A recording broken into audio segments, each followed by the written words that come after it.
বিসমিল্লাহির রহমান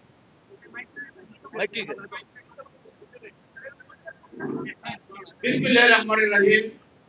বাংলাদেশ জাতীয়তাবাদী forum Dhaka unit কর্তৃক আয়োজিত আজকের এই ইফতার মাহফিলে উপস্থিত আছেন।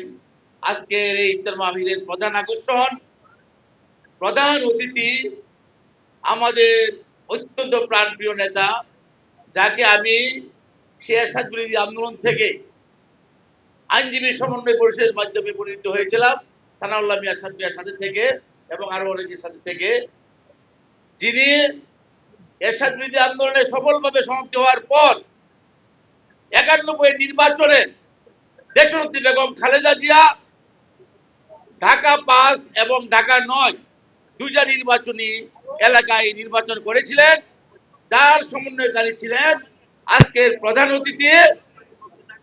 এবং নির্বাচনের পর বিএনপি ক্ষমতা আসার পর বেগম খালেদা জিয়ার আহ্বানে মির্জা গোলাম হাফিজ সাহেব তখনকার আইনমন্ত্রীর তত্ত্বাবধানে যে জাতীয়তাবাদী আইনজীবী ফোরাম 1991 সালে 31 অক্টোবর প্রতিষ্ঠা লাভ করেছিল, তার অন্যতম রূপকার ছিলেন আজকের প্রধান অতিথি, যিনি বর্তমানে জাতীয়তাবাদী আইনজীবী ফোরামের সুযোগ্য সভাপতি দেশনায়ক তারেক রহমান, যাকে দায়িত্ব দিয়েছেন, যিনি ইতিমধ্যেই বাংলাদেশ বার কাউন্সিলের ভাইস চেয়ারম্যান, সুপ্রিম কোর্টে বারবার নির্বাচিত সম্পাদক এবং সভাপতি, বর্তমান জাতীয় সংসদের মাননীয় সংসদ সদস্য, যাকে আমরা আগামীকাল এই আইনজীবীদের পক্ষ থেকে ঢাকা আইনজীবী সমিতির 32,000 আইনজীবী এবং সারা বাংলাদেশের 85 আইনজীবী সমাজের পক্ষ থেকে, যাকে আগামীকাল আমরা স্পিকার হিসেবে জাতীয় সংসদে নির্বাচিত করবো বলে আমরা আশাবাদ ব্যক্ত করি।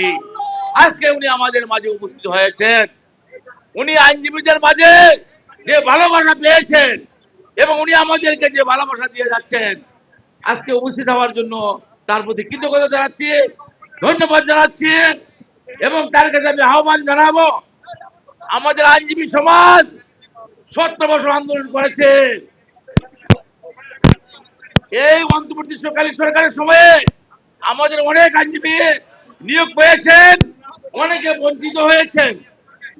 আমাদের এই সরকার এসেছে প্রায় 20 দিন হলো। আইনজীবী ফোরামের সভাপতি হিসাবে, আইনজীবীদের নেতা হিসেবে আপনার প্রতি দাবি, অবিলম্বে আগে নিয়োগ বাতিল করে দিয়ে, কারণ এখানে অনেক খুচরা লোক আছে, অনেক হাইব্রিড আছে, এদেরকে অবশ্যই ছাঁটাই করতে হবে। এখানে 2 জন পিপি আছেন, আপনারা বুঝতে পারতেছেন না, আপনারা কাজকে নিয়ে সংসার করতেছেন। আমি অনুরোধ করব, প্রকৃত লোক তাকে বাছাই করে বাহির করেন, আমাদের সহযোগিতা দেন এবং সেই বাছাই করে আমাদেরকে নিয়ে অবিলম্বে আমাদের সম্মানিত সভাপতি এবং সুযোগ্য মহাসচিব, যিনি ইতিমধ্যে আমাদের বিপ্লবী মহাসচিব, যিনি আমাদের প্রতিমন্ত্রী হয়েছেন, উনার মাধ্যমে কায়সার কামানের মাধ্যমে আমরা সেই লিস্ট দিয়ে আপনার 2 জনকেই পিপি রেখে আমরা বলবো আপনার 2 জন পিপি থাকেন, অন্য সবাইকে অবিলম্বে বাছাই করে লিস্ট তৈরি করে তাদের মাধ্যমে নতুন নিয়োগ নিয়ে আসবেন, এই আশাবাদ ব্যক্ত করছি। এবং আজকে ইফতারে আসার জন্য সবাইকে ধন্যবাদ জানাচ্ছি, কৃতজ্ঞতা প্রকাশ করছি। সবাইকে ধন্যবাদ। আসসালামু আলাইকুম।